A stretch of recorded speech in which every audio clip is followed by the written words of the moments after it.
Fala aí, galera do Arquibancada Tricolor, seja bem-vindo a mais um corte aqui de um dos nossos programas aqui do AT no YouTube. Corre aqui na descrição que tem o link do programa completo, mas deixa o seu like aí, se inscreve, dá essa força pra gente também. Esse cenário todo, né, que a gente vê.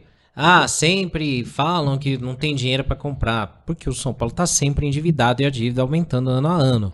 E ao mesmo tempo todo mundo na ansiedade dessa janela, de tem que trazer gente e tal. Aí o São Paulo já desistiu do Maurício Lemos, né? Porque já retirou a proposta. Puta enrolação. Tava enroscado pra caramba. Sacanagem. Paul Fernandes também não. E aí sai o papo que ele tá indo que o Fortaleza tá de olho nele. Aí, de novo, né? Você vê um cenário onde um Fortaleza, com todo respeito ao Fortaleza, vai lá e de repente consegue levar o cara. E o São Paulo hoje não consegue competir. E aí, o Fortaleza tem mais plano de carreira para um jogador do que o São Paulo. Exatamente, que é o que eu queria falar. Você pega hoje o São Paulo, eu vi uma declaração ontem, eu acho que foi, não lembro de quem, do Atlético Mineiro, que falou assim, o Brasil tem 12 clubes grandes, mas vai chegar num ponto onde vai ter 5 superclubes, que são esses que vão ter mais dinheiro que os outros e que vão ficar à frente. Já tá mais ou menos nesse caminho. Já tá, né? Porque eu acho que foi o presidente do Atlético, talvez, que falou assim, a gente tá trabalhando pro Galo ficar nesses 5 aí, né? Hoje, se for ver, é Flamengo, Palmeiras, o Galo, um Botafogo, né, mais ou menos, que tem o Textor, o Bahia com o Grupo City, que ainda não tá nesse patamar, mas pode chegar. Mas e o Cruzeiro. desses aí, dessas SAFs, pra mim, é o que tem a maior... É o mais confiável do ponto de vista de projeção. Sim. Porque o Textor é um dono, o Bahia. Bahia. Pelo grupo e a seriedade com que os caras trabalham nas concordo. outras bases que eles têm no mundo. O Textor é um cara excêntrico e tal, né? Um personagem de qual eu não gosto nem um pouco, pelas coisas que ele fala, enfim. Mas é uma questão mais particular isso. Sabe, gosta de atenção, do holofote. Pois então, ele é um cara que... Por ser uma pessoa e não um grupo, você tá sujeito a um momento do cara chegar e falar, não quero brincar mais. Enjoei. Alguém quer comprar? Não quero mais brincar. E aí você vai ficar ali sempre, como aconteceu com o Cruzeiro, por exemplo. O Cruzeiro tinha um dono, agora tem outro. E aí você fica ali muito suscetível a como esse dono pensa. O Ronaldo tinha uma gestão. Mais pé no chão, contratou um ou outro, trouxe o Matheus Pereira como um jogador de mais destaque. O Pedro, lá dos supermercados, já tem uma outra visão. O cara foi lá, gastou 40 milhões de euros e contratou uma porrada de jogador. E o Cruzeiro vai brigar pelo título do Campeonato Brasileiro, eu acho, no segundo turno. Então, acho que mais até pela Sul-Americana, né? São também. Vai pegar o Boca agora, né? Que é um jogo bem difícil. São visões muito diferentes. Você pega um Textor, por exemplo, me parece muito claro que ele trabalha com o Botafogo. E não tô dizendo que isso é bom ou ruim, é a forma que ele trabalha. Ele traz jogadores para tentar depois levá-los para a Europa. Sim. O Botafogo acaba meio que sendo uma passagem. E isso interessa a muitos jogadores. Você vê, isso atrai, por exemplo, o Thiago Almada, que tá jogando, tá na Olimpíada com a seleção argentina e tem feito bons jogos. O cara vem pro Botafogo com a perspectiva de jogar na França, com a perspectiva de jogar na Inglaterra, jogar na Premier League.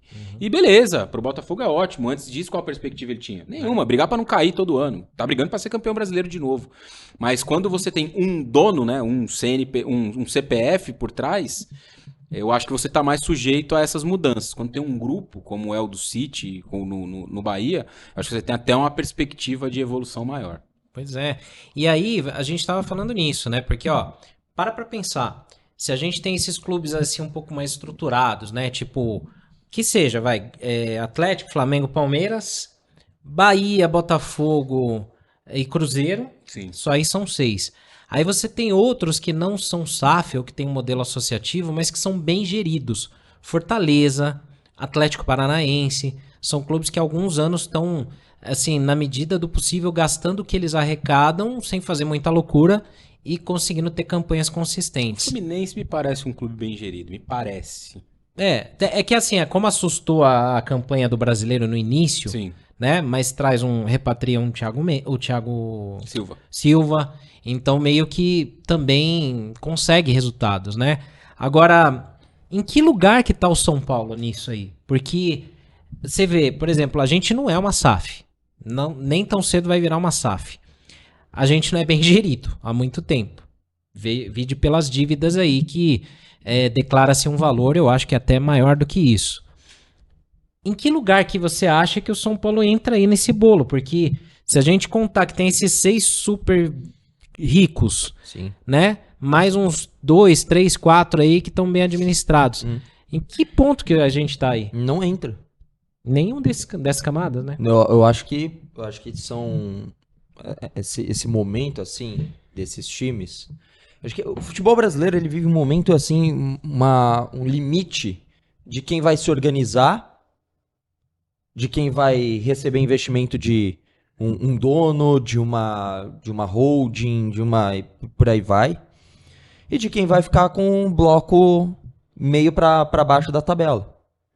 Né? Porque o que acontece é o seguinte, eu acho que o momento é agora para se reestruturar, para colocar as finanças em dia. Porque você tem Bahia com o Grupo City, que é um projeto sério. Já viu que tem um potencial principalmente muito grande na torcida, sabe? De caminhar com as próprias pernas. Passa muito mais sobre investimento de grana por um investimento de filosofia de trabalho, de como agir, de como jogar, de como contratar, quem contratar, quais características, tudo isso. Porque vai fazer parte do grupo, né? Então, quando um jogador é contratado pelo Bahia, ele é contratado não necessariamente pensando em integrar o Manchester City, mas sim integrar um grupo que pensa da mesma forma. Jogadores melhores, jogadores piores, até porque o Manchester City, o Grupo City, tem o Melbourne City, né?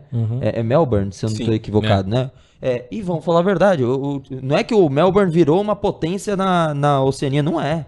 O Bolívar é do Grupo City. O Bolívar é do Grupo City. Não chega a ser exatamente. Parece que é uma coisa diferente, uma relação diferente, uma né? outra, mas uma grande parceria, mas né? há um investimento em estrutura no Bolívar, por exemplo. O Montevidéu City, por exemplo, é uma equipe que oscilou, se eu não me engano, eu tava para cair para a Série B. Mas a ideia, a filosofia não é uma questão de meter grana. Por que eu tô falando isso? Porque o Bahia é um caso. O Cruzeiro achou um fanático doente pelo clube, que tem muito dinheiro e está disposto a gastar tudo, capaz de falar assim, eu vou deixar tudo pro Cruzeiro e não vou deixar nada pros meus filhos se virem, entendeu? Esse tipo assim de fanático. Tem muito dinheiro. Tem muito dinheiro. Se ele gastar bastante, não vai faltar. O Botafogo eu vejo como um caso assim, e até vejo que essa questão caricata do Textor é para chamar atenção para essas questões, né?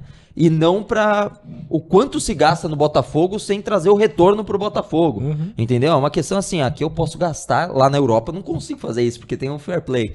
E você tem 3 equipes que estão se arrumando ou arrumadas. Palmeiras e Flamengo se arrumaram nos últimos tempos, seja com Mecenas, que emprestou o dinheiro pro Palmeiras, que foi o Paulo Nobre, e depois fez na parceria, né, um empréstimo sem juros, digamos assim. O Flamengo, que passou por momentos assim mais brandos para poder se organizar em questão financeira, e um Atlético que tem ali um grupo de grandes investimentos, mas não tem, ainda tem dívidas. O São Paulo, o Abílio Diniz, quando estava em vida, não resolveu comprar o time ou botar o dinheiro desenfreado. São Paulo não teve esse cara, esse mecenas, né? Não teve o cara que fala, não, eu boto quanto precisar, eu pago as dívidas, então precisa se organizar agora. Né? Por isso que eu acho que ele não tá nesse bolo. Ao mesmo tempo, ele tem time nesse momento para disputar Copas, para disputar um G6, né? Para brigar ali em cima, né? Mas eu acho que é um momento crucial para o São Paulo se organizar.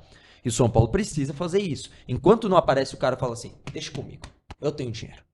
Deixa com o pai aqui que eu resolvo os problemas. Enquanto não tem esse cara, tem que se organizar financeiramente para poder andar com as próprias pernas e fazer o investimento que hoje o Flamengo faz. Porque potencial o São Paulo tem. São Paulo tem mais de 20 milhões de torcedores. O São Paulo tem um estádio pago, um estádio próprio, que não precisa, se reportar a ninguém sobre os custos do estádio. Já tá tudo ali, quitado, bonitinho, sem problema. Sabe? Um acordo que já foi feito com prefeitura e tudo mais pelo CT, né? Ou seja, os maiores problemas... Estrutura de base. Estrutura de base, Cotia, maravilhoso e tal. Eu já tive o prazer de estar lá, eu sei que é muito bom, a estrutura é muito boa que é oferecida. Então, assim, tem a faca e o queijo na mão, cara, mas parece tentando cortar pelo lado que não tem a serra, entendeu? E o queijo não é o mais mole do mundo, você tem que, fazer bem feito. Mas aí que tá, digamos que apareça aí um rico São Paulino, né? A pessoa... Cara do Senna. Ah, falou. Boa! Nem de saúde. Nem de saúde. Não, vocês estão confundindo. O Ayrton tinha dinheiro. Não, meu tio Ayrton, não eu. Mas o Ayrton era corintiano. Então, mas ó, digamos assim, que tem lá o Sheik lá, o Jalim. Não O conheço. Jalim. Nunca ouvi falar. O Jalim, ou o Jalan, né? Digamos que apareça aí um Sheik milionário ou um empresário ferrado aí, milionário do São Paulo, São Paulino. E aí, ou você, Rai, você ganha na Mega Sena sozinho, ultramilionário. Tem 2 pontos de ver isso daí. Você teria hoje coragem de falar assim, eu vou botar dinheiro, mas aí, pra você fazer isso, você quer ter claro, você tem que ter o controle de tudo. E outra, o clube hoje estaria aberto pra isso, porque o clube hoje ele tem um modelo. Um modelo associativo que a gente viu. A impressão que eu tenho é que não sei se já chegou a surgir esse assunto em alguma reunião de notáveis lá, né? Não. Morumbi. Acho que não, né? Então, Então, não me parece que existe esse modelo hoje, né? De alguém comprar o clube e passar a investir. Eu acho que a questão principal é você ser criativo para conseguir captar novas receitas. O Chacon fez um resumo aí muito, muito bom de propriedades que o São Paulo tem, que colocam ele num patamar de conseguir uma arrecadação muito maior do que, ou um pouco maior, do que aquela que ele tem. E não é uma arrecadação ruim, né? A arrecadação do São Paulo no último ano foi muito boa. Claro que você tem ali premiação de Copa do Brasil, por exemplo, né? Mas foi uma premiação muito boa. O problema é que você tem uma dívida muito grande. E aí... Se você ganha 3 e deve 7, você não consegue, é difícil. Perdão, quase caiu aqui. E não tá trabalhando para pagar esta dívida, seu 7 vai virar 8, 9, 10, e você não vai conseguir pagar a conta. Não, e aí você é o cara, Parece que que isso é um pouco do que acontece no São Paulo. Não, e aí você é o cara que tá com o nome no Serasa e tá querendo comprar carro zero, entendeu? E assim, dá pra dar um jeitinho pra comprar? Claro que dá. Mas é o certo financeiramente falando? Lógico que não. não se sustenta. E a gente também não sabe, né? Isso é uma coisa que às vezes surge um debate aqui, outro ali e tal, dessa questão de fair play financeiro. Se isso um dia vai chegar no futebol brasileiro, se chegar, como vai funcionar. Cara, se isso um dia acontecer por aqui, esses times aí que estão todos quebrados, né, ou com muitas dívidas, né, São Paulo, o Galo é um time que tem uma dívida na casa de quase bilhão, se não me engano. Já passou bilhão, se Passou não me bilhão, engano. né, a dívida do Galo. É 1 bilhão e pouquinho, mas é mais Então, de bilhão. todos esses clubes vão passar a ter uma dificuldade extra, né? Se isso um dia acontecer, claro que a gente tá falando de uma coisa que hoje não há nenhum debate mais sério sobre isso, mas no futebol brasileiro as coisas acontecem com uma velocidade muito grande, né? É que tem diferenças de fair play, né? A questão que eu acho que mais me pega nesse momento é a questão dos gastos com contratações, pensando no quanto você arrecada. Aí eu acho que realmente aqui você precisa de uma regulamentação. Não necessariamente de chegar e fazer... Porque, por exemplo, esse papo é uma coisa que eu sempre achei justa, né? A questão do fair play por conta de contratações. Mas esse papo só surgiu agora, recentemente, vindo do Textor, por exemplo, porque ele achou um mais louco que ele, que tá botando mais grana que ele, né? No Cruzeiro e no Bahia. Que, por exemplo, tava na briga lá pelo Luciano Rodrigues, lá do Uruguai. E o Bahia foi lá e pegou. O Botafogo tava na briga. E aí aí vem com esse papo. Não, mas Bahia tem que ter um fair play. É só quando como se o clube dele não gastasse mais do que Exatamente. Como se já não tivesse feito. É só olhar o quanto tem, por exemplo, de torcedores do Botafogo no estádio. Na boa fase. Então, assim, o meu ponto é que você tem...